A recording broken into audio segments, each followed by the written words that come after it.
Delhi AI summit में youth Congress के प्रदर्शन में बीजेपी अटैकिंग मोड में नजर आई। संबित पात्रा ने प्रेस कॉन्फ्रेंस कर कहा कि यह देश को बदनाम करने की सोची समझी साजिश है। यहां तक दावा कर दिया कि इसकी प्लानिंग सोनिया और राहुल और प्रियंका गांधी ने मिलकर की।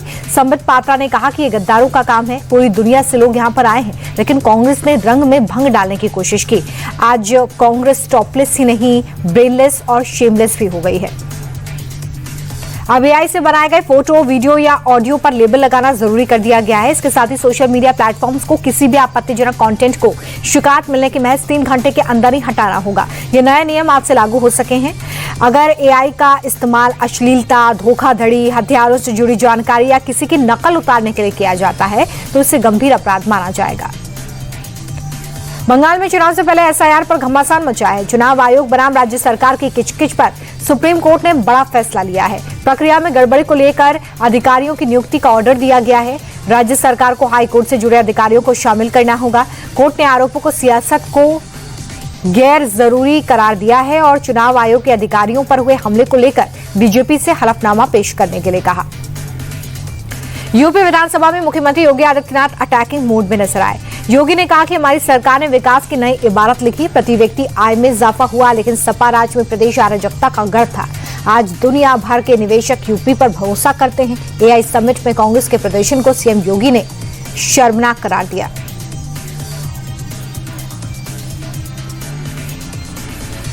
नेता प्रतिपक्ष और कांग्रेस सांसद राहुल गांधी ने आज यूपी के सुल्तानपुर कोर्ट में पेश होकर अपना बयान दर्ज करवाया।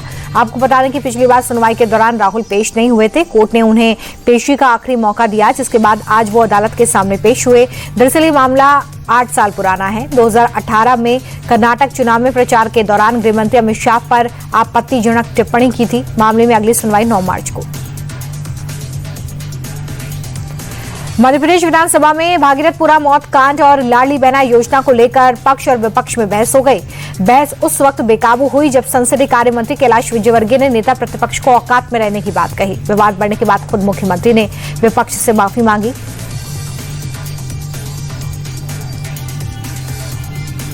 मध्य प्रदेश के जबलपुर के सिहोरा में आज फिर से हालात बिगड़ गए। जुमे की नमाज के बाद हिंदू और मुस्लिम पक्ष आमने सामने आ गए। हालातों को कंट्रोल करने के लिए लाठीचार्ज हुआ। इससे पहले गुरुवार को दुर्गा मंदिर में आरती के समय हिंसक झड़प हो गई।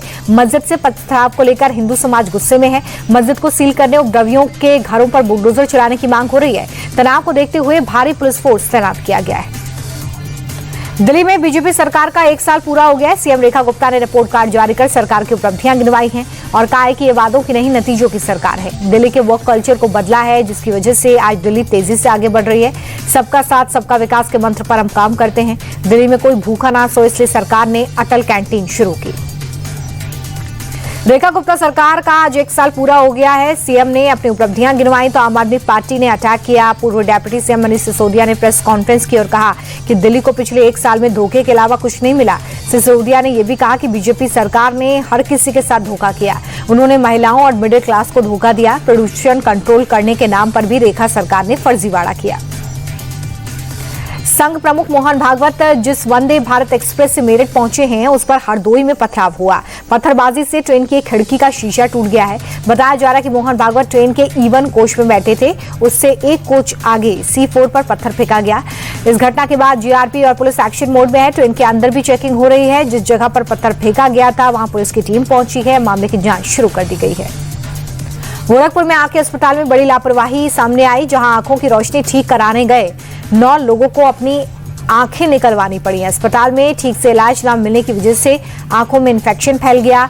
ये हमेशा के लिए ब्लाइंड हो गए हैं। प्रशासन ने मामले में संज्ञान लेते हुए मजिस्ट्रियल जांच के आदेश दे दिए हैं। रिपोर्ट के बाद हॉस्पिटल का लाइसेंस भी रद्द हो सकता है।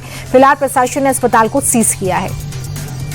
मथुरा में अपराधियों के खिलाफ पुलिस का ताबड़तोड़ एक्शन जारी है। प्रशासन ने गोविंद नगर इलाके में गैंगस्टर योगेश यादव और राजन यादव के खिलाफ सख्त कार्रवाई की है। गैंगस्टर भाइयों की 10 करोड़ की प्रॉपर्टी को जिला मजिस्ट्रेट के आदेश पर जब्त कर लिया गया है। योगेश और राजन पर संगठित गिरोह बनाकर या अवैध संपत्ति बनाने का आरोप है। कार्रवाई के दौरान पुलिस टीम ने ढोल नगाड़ों के साथ मौके पर मुनादी कराई और जनता को इस जब्ती की आधिकारिक सूचना दी। राजस्थान के कोटा में वन विभाग और पुलिस ने अवैध अतिक्रमण पर बुलडोजर चलाया है। कार्रवाई में हिस्ट्री शीटर कालू भड़क द्वारा वन विभाग की जमीन पर किए गए कब्जे को बुलडोजर से ध्वस्त किया गया है।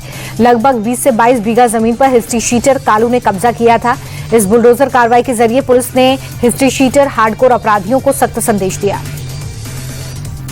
एक्टर रणवीर सिंह को धमकी देने के मामले में बड़ा खुलासा हुआ है। मुंबई पुलिस के मुताबिक रणवीर सिंह ने विश्नोई गैंग ने 10 करोड़ रुपए की मांग की थी और अमेरिकी नंबर से धमकी भरा मैसेज भी रणवीर सिंह को भेजा गया था।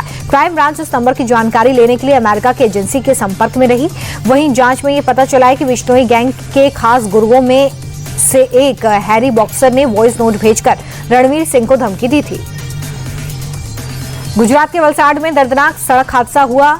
कपराड़ा तहसील के कुंभ घाट पर कार और ट्रक के बीच में टक्कर हो गई। 7 लोगों की मौत हो गई है। 2 लोग गंभीर रूप से जख्मी बताए जा रहे हैं।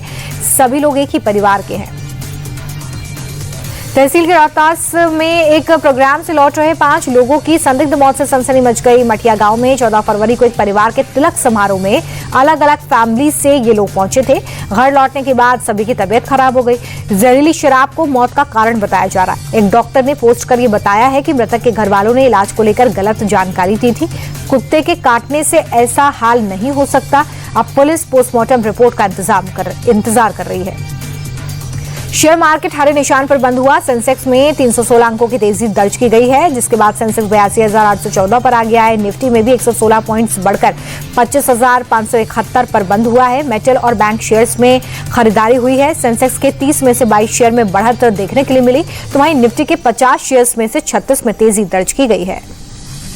अमेरिकी डॉलर के मुकाबले रुपए में गिरावट दर्ज की गई। डॉलर के मुकाबले रुपया 31 पैसे कमजोर हो गया है, जिसके बाद एक अमेरिकी डॉलर की कीमत 90 रुपए 99 पैसे पर आ गई है।